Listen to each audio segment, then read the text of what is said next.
खबर शामिल करेंगे हैदराबाद से गुलाम अकबर नुमाइंदा की। डीसी हैदराबाद के हुक्म पर मुख्तियार कार जवाद अली पाटोली अपनी टीम के साथ हैदराबाद में तमाम एलपीजी की दुकानों के ऊपर कानूनी कार्रवाई की, दुकानें सील करवाई। मजीद देखिए गुलाम अकबर की इस वीडियो रिपोर्ट में।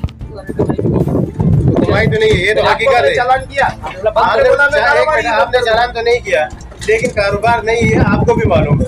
अगर आप बिल्कुल बंद करना चाह रहे हो ना, अगर आप बिल्कुल बंद कर रहे हो, सारा हैदराबाद आप एक जगह से पैसे लेते हो, दूसरी जगह आप बोलते हो। चलो ना, चलो तो बस चलो कल से बस आ जाओ, चलते हैं। बंद है सब कुछ। आपके आने से पहले मेरे पास है जो आपने, आप लोगों ने जो दिए, जो आप लोगों ने दिए, जो सिविल डिफेंस वालों ने दिए, वही आप एक बंदा देते हो, एक मिनट, उसमें एक आप देते हो, एक आपकी एक टीम देती है कि ये खोल दो, ठीक है। ये अगर नहीं है तो आपकी दुकान नहीं चल सकती। दूसरी टीम आप ये कहते हो, देखो हम आपने, आप भी अपने मकसद की बात कर रहे हो ना। आपकी एक टीम कहती है कि ये चीज है तो बोल रही है,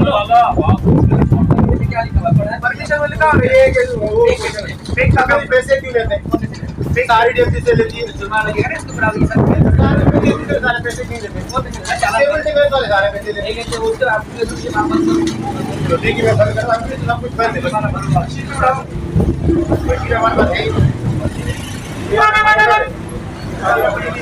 बड़े वाक्य हो गया, बात सील कर, है ना, सील करना करते हो ना, सील कर